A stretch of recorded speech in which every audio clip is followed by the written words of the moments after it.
Assalamualaikum warahmatullahi wabarakatuh. Selamat pagi anak-anak bapak sekalian. Apa kabar kamu hari ini nak? Mudah-mudahan kamu dan kita semua dalam keadaan sehat walafiat. Baiklah anak-anak bapak sekalian, sebelum kita masuk kepada pembelajaran kita pada hari ini, maka terlebih dahulu kita berdoa kepada Allah Subhanahu wa taala. Mudah-mudahan Allah Subhanahu wa taala mengijabah doa-doa kita. Bismillahirrahmanirrahim. Raditu billahi rabba wa bil islami dina wa bi Muhammadin nabiyya wa rasulah. Rabbi zidna ilman warzuqna fahman wa amalan salihan. Amin. Baiklah anak-anak bapak sekalian, setelah kita berdoa kepada Allah Subhanahu wa taala dengan harapan Allah memberikan kesehatan kepada kita di situasi pandemi Covid yang sekarang ini yang kita jalani, bukan hanya di negara kita, tetapi di semua negara yang terdampak COVID atau pandemi COVID-19. Oke, anak-anak sekalian, sebelum kita masuk kepada materi yang selanjutnya, di sini Bapak akan menayangkan kepada kamu apa yang menjadi kompetensi dasar dan tujuan daripada pembelajaran kita pada hari ini. Maka oleh karena itu, simak apa yang menjadi tujuan daripada pembelajaran kita pada hari ini. Silakan lihat video yang selanjutnya. Kompetensi dasar 1. Meyakini bahwa pertumbuhan ilmu pengetahuan pada masa Bani Umayyah sebagai bukti nyata agama Islam dilaksanakan dengan benar. 2. Menghayati perilaku tekun sebagai implementasi dalam meneladani ilmuwan pada masa Bani Umayyah. 3. Memahami sejarah pertumbuhan ilmu pengetahuan pada masa Bani Umayyah. 4. Menyajikan rangkaian sejarah pertumbuhan ilmu pengetahuan pada masa Bani Umayyah. Adapun tujuan pembelajaran, peserta didik diharapkan mampu 1. Menjelaskan kemajuan Islam pada masa Bani Umayyah dengan benar. 2. Menjelaskan perkembangan ilmu pengetahuan pada masa Bani Umayyah. 3. Menjelaskan perkembangan kebudayaan pada masa Bani Umayyah. Baik, setelah kamu mengetahui apa yang menjadi tujuan dari pembelajaran kita pada hari ini, maka masuklah kita kepada materi yang selanjutnya. Oleh karena itu, di sini Bapak harapkan bagi kamu agar terus menyimak video yang Bapak berikan agar kamu mengetahui apa materi kita yang akan Bapak sampaikan pada hari ini. Silakan lihat materi selanjutnya. 1. Daulah Umayyah di Damaskus berdiri dari tahun 661 sampai 750 Masehi. Daulah Umayyah berdiri selama 90 tahun. Pendirinya bernama Muawiyah bin Abi Sufyan bin Harb bin Umayyah. Daulah Umayyah menjadikan Damaskus sebagai pusat pemerintahannya.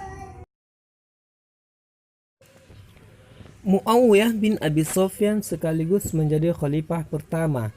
Adapun secara lengkap para khalifah Bani Umayyah sebagai berikut.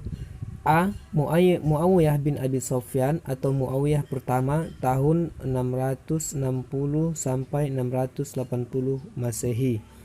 B. Yazid bin Muawiyah Yazid 1 tahun 680 sampai 683 Masehi. C. Muawiyah bin Yazid atau Muawiyah yang kedua tahun 683 sampai 684 Masehi. D. Marwan bin Hakam Marwan 1 tahun 684 sampai 685 Masehi. E. Abdul Malik bin Marwan tahun 685 sampai 705 Masehi. F. Al-Walid bin Abdul Malik atau Al-Walid 1 tahun 705 sampai 715 Masehi. G. Sulaiman bin Abdul Malik tahun 715 sampai 717 Masehi. H. Umar bin Abdul Aziz atau Umar II tahun 717 sampai 720 Masehi. I. Yazid bin Abdul Malik atau Yazid II tahun 720 sampai 724 Masehi. J. Hisam bin Abdul Malik tahun 724 sampai 743 Masehi. K. Walid bin Yazid Al-Walid III tahun 743 sampai 744 Masehi. L. Yazid bin Walid atau Yazid III tahun 744 Masehi. M. Ibrahim bin Al-Walid tahun 744 Masehi. N. Marwan bin Muhammad Marwan II Al-Himar tahun 745 sampai 750 Masehi. Pada masa Daulah Umayyah diperintah oleh Walid bin Abdul Malik, keadaan negara sangat tentram, makmur dan tertib. Umat Islam merasa nyaman dan hidup bahagia. Pada masa pemerintahannya yang berjalan kurang lebih 10 tahun itu tercatat suatu perluasan wilayah dari Afrika Utara menuju wilayah Barat Daya.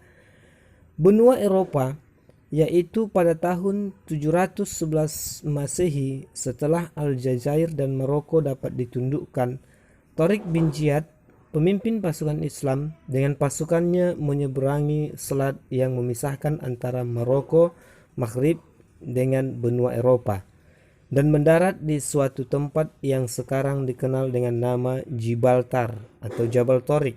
Tentara Spanyol dapat dikalahkan. Di zaman Khalifah Umar bin Abdul Aziz, perluasan wilayah dilakukan ke Perancis melalui pegunungan Pirenia. Misi ini dipimpin oleh Abdurrahman bin Abdullah Al-Ghifari. Dengan keberhasilan perluasan wilayah ke beberapa daerah, baik di timur maupun barat, wilayah kekuasaan Islam Bani Umayyah pada masa itu betul-betul sangat luas. Daerah-daerah itu meliputi Spanyol, Afrika Utara, Syria, Palestina, Jazirah Arab, Irak, sebagian Asia Kecil, Persia, Afghanistan, daerah yang sekarang disebut Pakistan, Turkmenistan, Uzbekistan, dan Kyrgyzstan di Asia Tengah. Di samping perluasan wilayah Islam, Bani Umayyah juga banyak berjasa dalam bidang pembangunan di berbagai bidang. Muawiyah bin Abi Sufyan mendirikan dinas pos dan tempat-tempat tertentu dengan menyediakan kuda yang lengkap dengan peralatannya di sepanjang jalan. Ia juga berusaha menertibkan angkatan bersenjata dan mencetak mata uang. Setelah kamu mengetahui materi yang sudah Bapak sampaikan, Bapak harapkan kamu memahaminya. Tetapi sebelum Bapak tutup pertemuan kita pada hari ini, maka nanti ada beberapa soal yang Bapak berikan kepada kamu agar kamu kerjakan dengan baik, dan Bapak harapkan kamu mendapatkan nilai yang maksimal. Oleh karena itu, sebelum kita akhiri pembelajaran kita, mari kita membacakan surah Al-Insyirah. Mudah-mudahan Allah memberikan kemudahan dalam kehidupan kita, dalam perjalanan kita, baik itu perjalanan kita dalam belajar ataupun di luar daripada belajar di sekolah. Bismillahirrahmanirrahim. Alam nashrah laka sadrak wa wada'na anka wizraka allazi anqadha dhahrak wa rafa'na laka dhikrak fa inna ma'al usri yusra inna ma'al usri yusra wa idza faragta fansab wa ila rabbika farghab. Assalamualaikum.